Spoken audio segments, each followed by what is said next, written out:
ശ്രീ ഈശ്വരപ്രസാദ്, ഇപ്പോൾ ഡിവൈഎഫ്ഐ പറയുന്നത് മതപരമായ ചടങ്ങുകളിൽ കാര്യങ്ങളിൽ ഒന്നും ഇടപെടരുത് എന്നാണ്. പക്ഷേ നമ്മുടെ ചില സ്കൂളുകളിലൊക്കെ ചില ചടങ്ങുകളൊക്കെ നടത്തിയപ്പോൾ എന്തായിരുന്നു ഇവരുടെ നിലപാട് എന്ന് നമ്മൾ കണ്ടിട്ടുള്ളതല്ലേ? ഇത് മതേതരത്തിന്റെ നിലപാടല്ല എന്നും കൃത്യമായിട്ട് മനസ്സിലാക്കാൻ വേണ്ടി പറ്റും. ഇത് മതം പ്രീണനത്തിന് വേണ്ടിയിട്ടുള്ള നിലപാടാണ്. നമുക്കറിയാം, ആ സ്കൂളിൽ കഴിഞ്ഞ ദിവസം ഈ വിഷയവുമായി ബന്ധപ്പെട്ട സമയത്ത് ഞാൻ പോയതാണ്. അവിടെ ഒരു കൂട്ടം ആളുകൾ അവിടെ വന്ന് പ്രശ്നമുണ്ടാക്കിയെന്ന് എല്ലാവരും പറയുന്നു. ആ ഒരു കൂട്ടം ആരാണെന്ന് പറയാൻ ചങ്കൂറ്റമില്ലാത്ത ആൾക്കാരാണ് ഡിവൈഎഫ്ഐക്കാര്. SDPIയുടെ ആൾക്കാർ വന്നിട്ടാണ് അവിടെ ആ പ്രശ്നം ഉണ്ടാക്കിയിട്ടുള്ളത്. നമുക്കറിയാം, ആ സ്കൂളിന്റെ നിബന്ധനകളും ഒക്കെ അംഗീകരിച്ചുകൊണ്ടാണ് ആ കുട്ടിയോടെ പഠിക്കാൻ വേണ്ടി ചേർന്നിട്ടുള്ളത്.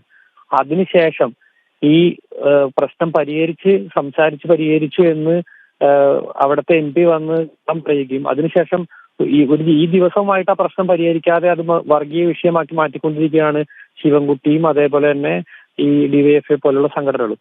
ഇവർ മതേതരത്തിന് വേണ്ടിയിട്ടല്ല നിലകൊള്ളുന്നു, മതപ്രീണനത്തിന് വേണ്ടി നിലകൊള്ളുന്നതാണ് കൃത്യമായിട്ട് അവരുടെ നിലപാടിൽ നിന്ന് മനസ്സിലാക്കാൻ വേണ്ടി സാധിക്കുന്നതാണ്. നമുക്കറിയാമോ, ഈ സ്കൂളുകളിലൊക്കെ കൃത്യമായിട്ടുള്ള യൂണിഫോം പാലിക്കണം.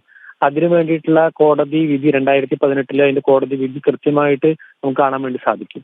അതിനെല്ലാം വെല്ലുവിളിച്ചുകൊണ്ട് മതത്തിന് വേണ്ടിയിട്ട് അല്ലെങ്കിൽ വോട്ടിന് വേണ്ടിയിട്ട്, വോട്ട് ബാങ്കിന് വേണ്ടിയിട്ട് ഡിവൈഎഫ്ഐയും ശിവൻകുട്ടിയും ഒക്കെ കൂടി ഒരുമിച്ച് ഇറങ്ങിയിരിക്കുകയാണ്.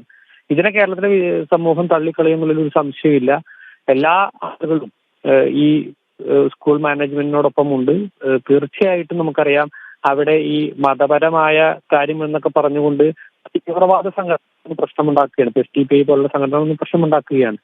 അതിനെ അംഗീകരിച്ചു കൊടുക്കാൻ വേണ്ടിയിട്ട് ഇവിടെ ആരും തയ്യാറാവില്ല. ഡിവൈഎഫ്ഐയുടെ നിലപാടിനെ പൊതുസമൂഹം തള്ളിക്കളയും എന്നുള്ളത് തീർച്ചയായിട്ടും ഉറപ്പാണ്. അവർ മതപ്രേരണത്തിന് വേണ്ടി ശ്രമിച്ചുകൊണ്ടിരിക്കുകയാണ്. അതൊക്കെ പൊതുസമൂഹം തള്ളിക്കളയുന്നുള്ളതിൽ യാതൊരു സംശയവുമില്ല. വളരെയധികം നന്ദി ശ്രീ ഈശ്വരപ്രസാദ് ഈ ഘട്ടത്തിൽ പ്രതികരിച്ചതിന്.